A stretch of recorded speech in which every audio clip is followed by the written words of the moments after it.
The Sustainable Development Goals are a way of measuring your impact. And why wouldn't you want to measure your impact when you invest resources in it? This is one of my favorite quotes, and it comes from today's guest. A trailblazer, a business leader, a woman that has inspired me from the first moment I saw her in action. I am Regina Larco, founder of #Impact, a podcast about stuff that matters. And you are listening to Season 5, where we tackle the Sustainable Development Goals, SDGs. Before we start, I want to say a huge thanks to all of you for the incredible feedback we received after our launch episode introducing you to the complexity of the SDGs. There are too many people to mention now, but please know that each share, each like, each rating helps us to grow our impact. Thank you so much for supporting us. We really, really appreciate it. If you want to collaborate with us for Season 5, you can find more information at #impact.com/season5. And now, let's dive into today's conversation. Today, I am sitting down with Pat Dwyer, founder and director of The Purpose Business. I actually have to tell you, first of all, how I came across her work. I saw Pat speak at an International Volunteer Day celebration, was organized by Hands On Hong Kong, a local charity here in Hong Kong that empowers everyone to volunteer. And I sat in the audience with a big baby bump, expecting my third child. And I was also anticipating a new season ahead for #Impact podcast. You know this famous saying by Maya Angelou? I'm sure you do, when she says that you don't really remember what people say, but you will remember how they made you feel. And well, your speech, Pat, and I told you that a few times now, it really lit me up because I loved your optimistic realism, encouraging especially corporates to lead with purpose and truly committing to the SDGs, not just by putting a banner on their website, but by actually strategically integrating the SDGs into their company's DNA. So this was in December 2019 that I saw you speak, Pat, and before the first cases of COVID-19 were reported. So, Pat, over to you. How do you feel about the Sustainable Development Goals today in late 2020 after this crazy year we've had? My goodness, Regina. First off, thank you. And I can't believe that it's been that long. It's almost a year since that event. Hey, and wow, what a crazy different year we are in. Most people will say humanity was tested and we're broken and we've never been down this road before. This is the great COVID depression. But thank you. I'm glad you recognize the slight optimism in the way that I handle things, because forever the optimist, I do try and look for the silver lining, which is very, very hard when we all have our own personal stories with COVID too. But to try and see where sustainability is just because of our context today, I think what we're holding is we're all grappling for hope. And we're all looking for where the light is going to shine again. And a lot of people have asked me this beginning of this year when, you have it in stages. Asia was hit, then Europe, then the US, and then back around again. You must be struggling because sustainability is such a hard sell. And, no one has money or budget or time for sustainability. And I always said, if anything, it's almost like we were forced to go back to our rooms. We were locked in there for a while, literally.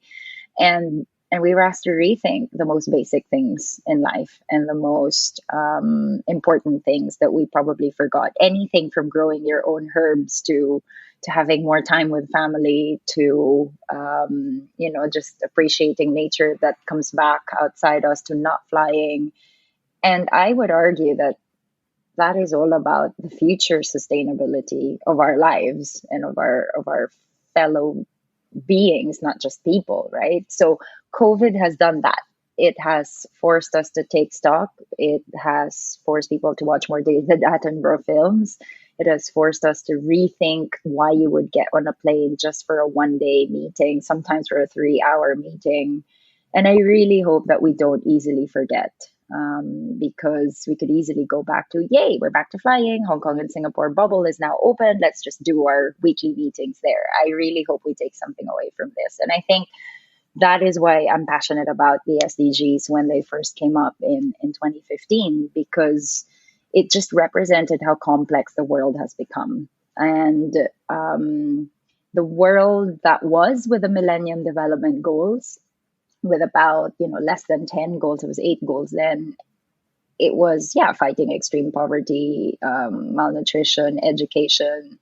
Those were, I don't want to belittle it and say they were basic problems, but when you have the reason for the awkwardness of the 17 is actually, it's actually because nothing was certain and nothing was orderly with the issues. It just shows you the complexity of the world that we live in, where yes, you'll have gender equality, but you also have industry innovation and infrastructure, which is goal 9.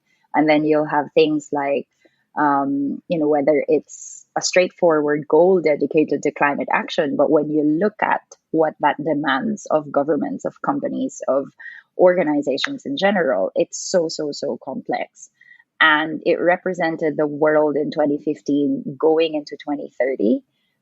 But today, 2020, 10 years down, the final goal of the 2030 agenda, we are even battling more of the symptoms of that complexity of the world. And the excitement on our part is to see how far along can we really change, because we only get one shot.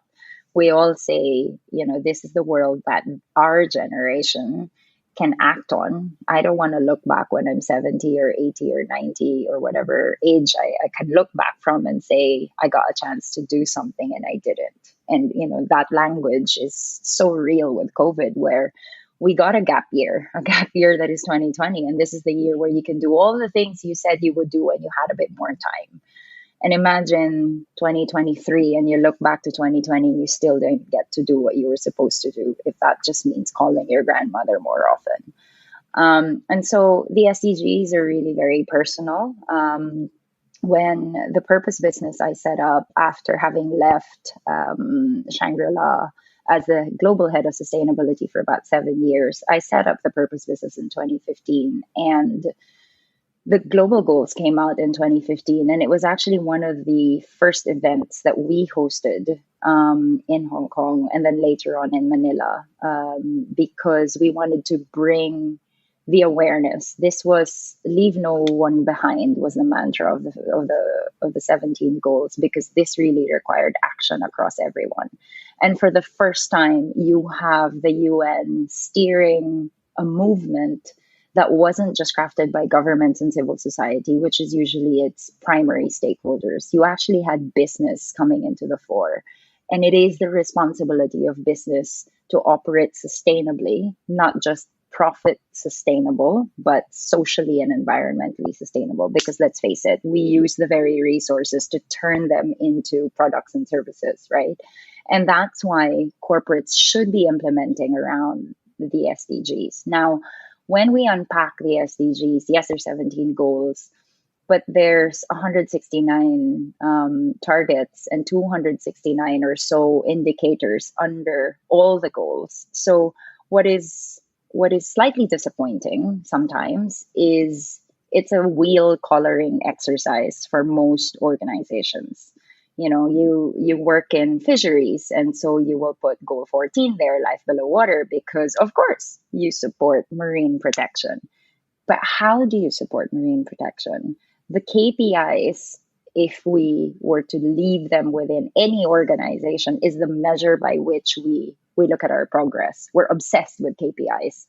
even when it comes to your personal budgeting at home, you know the budget that you have to stay under and all that. So it's not different with the global goals. Yes, there's 17 colorful goals, but behind each goal are KPIs, goals and indicators. And that is the level that business should be really looking at. It's not enough to say, we support whatever, we marine protected areas, and therefore we deliver on life below water. I want to know how, because by 2030 we want to see that X% of fish stock was restored, that X% of endangered species were probably not reduced itself from being critically endangered to a little bit more reflourishing and regenerative. And so my ask of corporates, and this is what we do when we speak to our prospects and our clients, is to really think about the goals as a business framework. Also, quite interestingly, when you do that, they understand the goals better, because right now it is a belongingness exercise. You support the goals, you splash it out on your reports and your websites, and we support the goals, but nobody really knows how you do it. The minute you drill it down to the KPIs and indicators, it helps to be able to track, that old adage of cannot manage what you don't measure. This is giving you that measure, but you will only get that measure when you get down to the level of the KPIs. And that's hard, because the last thing you want is another framework. But the truth is, the frameworks actually now do speak to each other. For those in listed companies who follow a variety of sustainability frameworks and reporting, the SDGs lend themselves to that. And if at all, the SDGs are just a way of measuring your impact. And why wouldn't you want to measure your impact when you invest resources in it? So I think both personally, there is a resonance there, but also as organizations, whether you're business, whether you're NGOs, social enterprises, there are schools and churches that have aligned with the SDGs. And that's really interesting, because it really calls upon any organizational entity to enact it. And that excites me.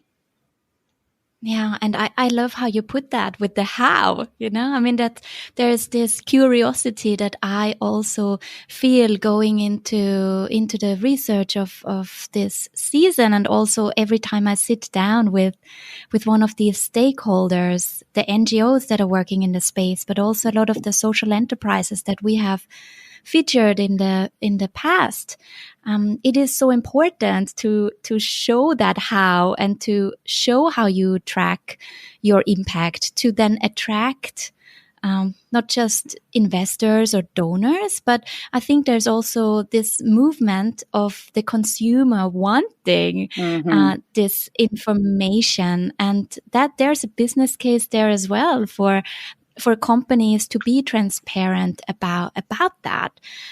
What I found really, really, really interesting in your report that you released earlier this year in summer 2020, it's called 3 SDGs that are critical for Asian businesses and the 2030 agenda. I thought it was, there were many, many amazing points in that report. I suggest everyone to reach out to you and also sign up to access this report. But where I could read in that study that the private sector has a clear role to play by taking a closer look at the SDGs, driving meaningful partnerships and purposeful leadership towards a genuinely sustainable world and the achievement of the 2030 agenda. And I think you just touched upon that it's not just a colorful flag that you put on your website, but going deeper into how you're actually implementing this in your day-to-day business. How do you get like corporates on board to then do the work? Because I guess it is not easy to communicate it in a way so that everyone really gets it on all the different levels that companies, especially big corporations, operate in. How do you support them to do that? Well, it starts with them I guess having a little bit of awareness of needing to do something, right? Thank you for the shout out on the report. The report is actually one that we've been hatching since last year. So one could argue this isn't a COVID, post COVID, pro recovery report. This is just, even without COVID, I think our findings would have still held true. And what we say in the report is this was actually a response to a finding towards the end of 2019 where Asia is on track to miss all the goals. This came out of the UN reviews. And the question there was, how is Asia going to make it? Because we have 10 more years. And, you know, in a way, a target and a deadline are dates that we put in the diary, whether you miss it or not. You know, sometimes you can forgive yourself, but there are lives at stake if we don't decarbonize significantly by 2030. There are lives at stake if girls don't get access to schooling in 2030. We can't still be in that narrative. And so, what the report tried to show, and nowhere is this report a blanket statement for Asia. You know, we're not resourced to do a full Asia wide report, but we did take pockets of Singapore, Hong Kong, Philippines, examples are Indonesia, Thailand, looking at some of the companies and the work they do around the SDGs. The big findings that we had is that if you focus on three, decent work and sustainable economic growth, goal 8, responsible consumption and production, 12, and life underwater, 14. If you focus on those three, of course, to the extent that it is appropriate to your business, there is a better chance of hitting some of the other goals along the way. And the question really here is understanding your business impact and then the priorities that come with your most material issues. So it is daunting. And this is why companies don't even come anywhere near the targets and the indicators, because to have to swim through 269 of them, that's just too much information. I get that. I've been an in-house sustainability officer myself. But when you know the company, if you're in the food and beverage sector and you make beverages, then clearly you have impacts on natural resources, likely to be anything from water, which is the most basic ingredient of any beverage, and then whatever it might be, coffee, chocolate, tea, whatever the drink is, right? And so there is already obvious ways that you can look at your impact. And in the world of sustainability, we call this materiality. And so this is our starting point with companies when they say, which of the SDGs should I focus on? Just because I'm a transport company doesn't mean I'm just going to go for climate action because that's obvious. You probably will go through and go for climate action, but you probably should look at decent work and access to decent work if you have contracted workers, let's say. And you will only know that if you do a proper materiality assessment and really map the most important issues, because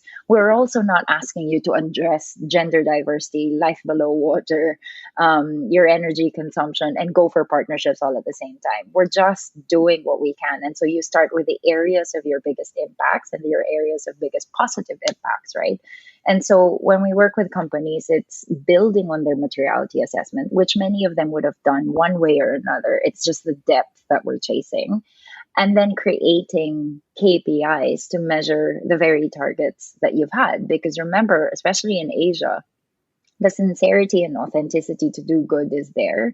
Not to say that in the West it isn't, but it's ingrained because of family values, because of the cultures that pervade Asia. And so they naturally will do the right thing anyway. But measuring the impact of that, you build classrooms and you support education because it's the right thing to do. But you never had to measure the impact of that financially like you would with the same acumen in business. And there's a shift there. And so we invite companies to be implementing the same rigor, the same obsession with progress and impact that they would be on their P&L as they should be on sustainability issues. And then when you map the goals and the targets, it makes it easier to manage because there's also a rationale as to why you're not doing certain things. And so if you are a food and beverage company and you prioritize life on land, climate action, responsible consumption, and maybe access to clean water, and those are your 3 or 4, then great. I can understand that I am not going to expect you to as well manage goal 4, quality education, or goal 1, poverty. They could be secondary goals that you push for. So we do encourage companies to zero in on a handful. And by a handful, I don't mean failure 5 fingers, actually. 3 or 4, as we know, is already a lot. So that's how we would work with them. And then the tracking and also the promotion of education and awareness. So the session that you went to last year is just one of the many ways that you could understand what really the SDGs could do. And we are so lucky that everything that the UN and all the partners around the Sustainable Development Goals have already created a classroom that is open source. All the logos, the materials, the language, everything has been translated in so many languages that you could actually run this in terms of presentations. You could run this in terms of educational programs. You could run this in terms of employee engagement activities. So there's so much material there that you could use. I don't see any reason why it should be expensive to train your employees, your staff, and your organizational peers on anything on the SDGs. A fantastic way to educate and train yourself, as well as your team, friends, and family on the SDGs, is to listen to podcasts. I listen to so many podcasts, and I want to highlight podcasts that have been particularly helpful to our team as we are curating the stories for our ongoing season. One of my favorite shows discussing the Sustainable Development Goals is Global Goals Cast, run by Claudia Romo Edelman and Edie Lush. I particularly love how they bring in several experts for each episode, and I learn so much in every single one of their shows that are always so well researched and fun to listen to as you get to know Edie and Claudia better as well. One of my favorite episodes is the one called The Crisis of the Global Goals. Can compassion at scale put the SDGs back on track? Another podcast I want to highlight today is the Social Entrepreneur podcast by Tony Lloyd. How to use business for good. That's what you will learn in this show, and so much more. I can highly recommend to also scroll back to earlier episodes. My personal favorite is the one featuring one of my biggest radio role models, Krista Tippett, the host of the On Being podcast. When she shared with Tony about how she launched a social enterprise with a radio show at its heart. Just Google Social Entrepreneur Podcast and Global Goals Cast and you will find their websites. I will also add a link to these podcasts in today's episode's show notes that you can find over at #impact.com/season 5. Even with all the podcasts I listen to, there are still question marks when it comes to the complex topic of the SDGs. And as we jump back into the conversation with Pat Dwyer from The Purpose Business, we will get them all answered. You can imagine that something like this cannot be prescriptive to the T. And I'm empathetic to the United Nations in terms of keeping it as broad as possible. It has to be. You cannot legislate to the level of the micro industry and the organization that is there, right? But it's generic so that it brings everyone along. Again, leave no one behind is the mantra, right? So it has to be applicable to a teacher who just want to make a class fun, all the way to a group of fishing cooperatives that are trying to lobby for protection on how they keep their livelihood, all the way to a big family conglomerate that is multi-generational, or a national government that wants to stand for new infrastructure. So yeah, we're straddling a whole lot of stakeholders. So the question being, if that is so broad, how do you know what's right for you? Well, you need to know what's right for you first. You need to know you. And like any other individual, you need to know what's important to you, what it is that you do, what's important to your family. And that's how the SDGs will resonate with you. It's the same principle behind materiality for companies. You need to know where your operations are, what your impacts are, and what you would prioritize. So I think focus and prioritization would be true regardless of who the subject is, whether it's a parent or a conglomerate. in my personal life, I obviously work in sustainability longer, and so the pressures are real. I remember when I was working in Shangri-La, they would tease me if I jumped in a taxi because, oh my God, Miss Green, Miss Eco is jumping in a taxi. Well, I'm also only human that needs to be in a meeting in 10 minutes. So, to the extent that you can make life choices, then you would do so where you can make an impact. And it's a conscious choice. The number of people who have shifted to Green Mondays, or, 2 or 3 meals in a week that are more plant based, they are consciously making their own parts. And I think you have to know, as a mother of three now, what is important to you, and what kind of rearing, and what kind of clothes, and what kind of toys, and what kind of educational materials, and what kind of world your kids are going to be growing up in. I'm sure that is an everyday renewal in the contracting of being a parent, right? As opposed to individuals who, perhaps like myself, who do not have kids, and so our priorities and our focus are maybe different. In my case, whether that's offsetting your flights, or whether that's using my voice to educate others a bit more, I feel personally responsible for doing things like this one, like this talk, or that one with Hands on Manila, because if I can help bring it to life. So on the side, outside consulting with clients, I also work with an NGO called Enrich, which pushes for financial literacy of migrant domestic workers. And Yeah, because they're I amazing. am, We've had them yeah. on the show. I have to give a shout out Oh, to well, there you Enrich because go. they are amazing, and I'm gonna, yeah, link that episode also for our listeners so they can Absolutely. also listen in to the impact that they're driving here Yeah. And, for this very it's vulnerable community. correct. It's a vulnerable sidelined community that actually delivers 3-4% of Hong Kong's GDP, if we were to be so prescriptive and accounting of it.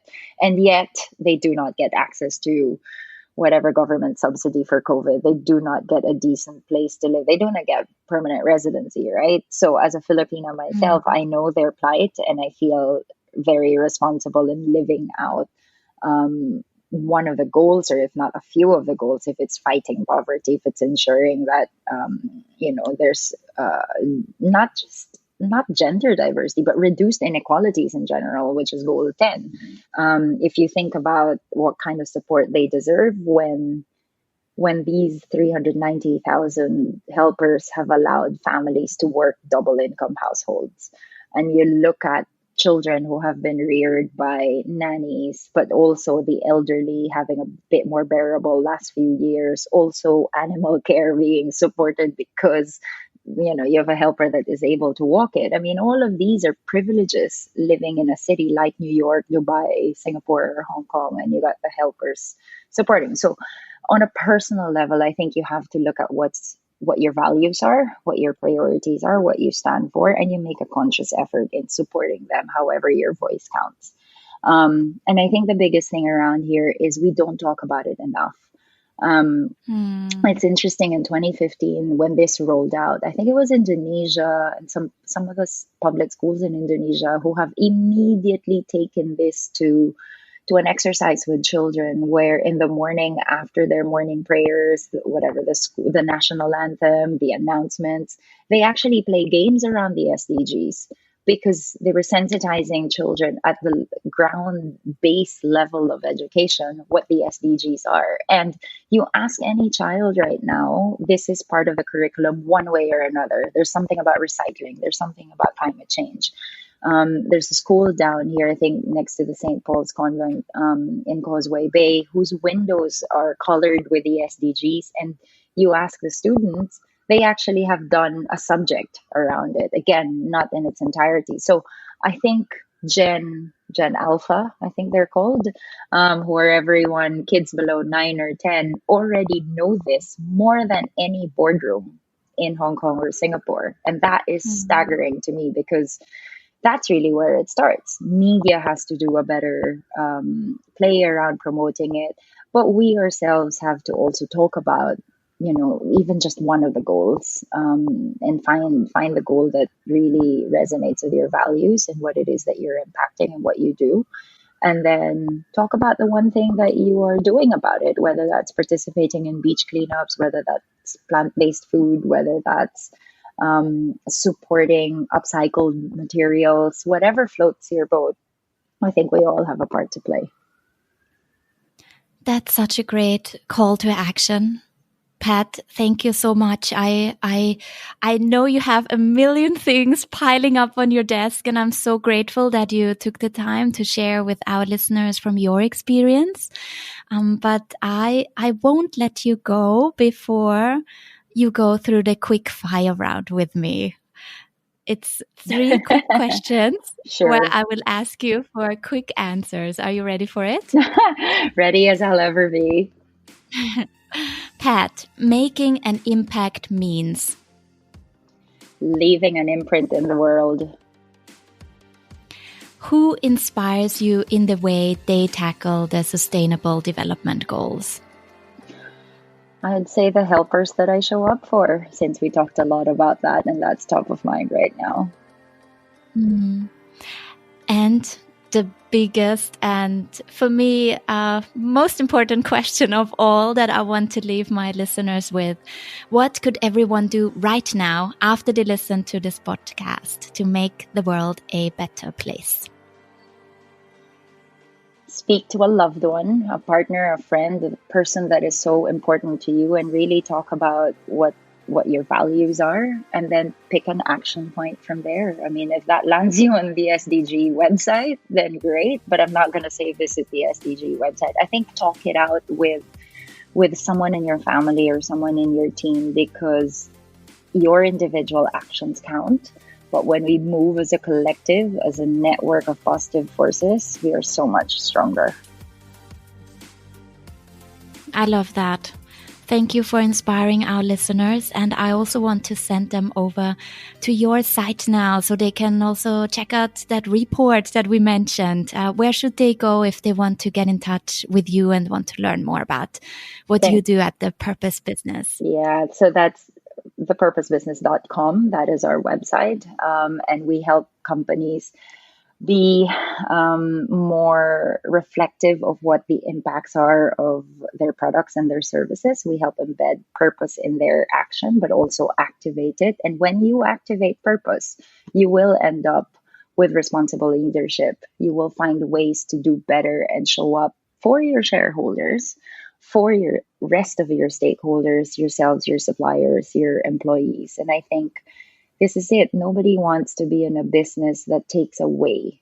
We are in the business of making, of creating, of producing, but we want to do that in a manner that restores a little bit of the environment we have taken from.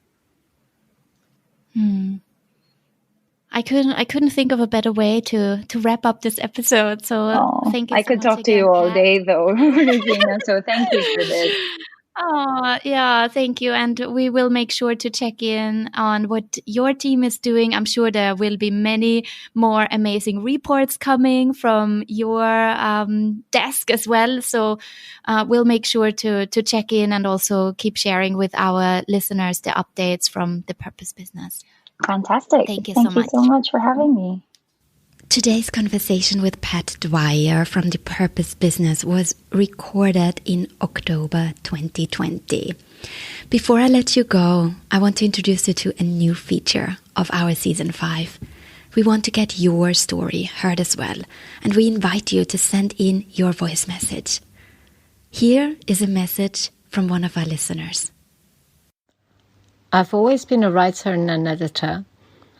At the conventional workplace, I felt like an elephant trapped in the zoo, pacing back and forth, wasting my life away. But one day I got to interview a lecturer at the HKU called David Bishop for the social impact organization he founded called Subcycling. That interview opened my mind to the possibility of utilizing my skills and expertise to create social impact.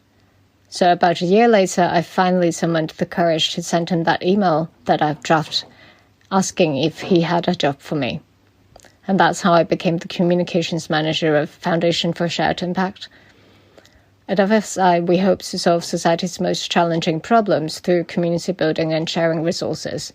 The way we do it is by connecting social impact leaders with information, resources, and knowledge, And we promote collaboration so that goals and operations are synchronized, resources maximized, and waste and overlap minimized. I have been working with FSI for 2 years now, and I think this is the best decision I've made.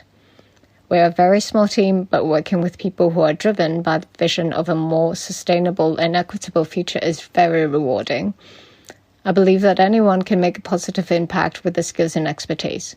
We just need to stop seeing society's problems as someone else's problems and believe that we can be a better person for ourselves and for society. This was T.C. Lee, Communications Manager at Foundation for Shared Impact. They are a non-profit social impact enabler that ensures social businesses can emerge easier, stand on steadier ground, and create further impact. You can find more information about their work and get in touch with TC online at shared-impact.com. If you want to send in your audio clip, head over to #impact.com/story. We'd love to get your voice heard in one of our upcoming Season 5 episodes. Thank you so much for listening today. Talk to you soon. Bye.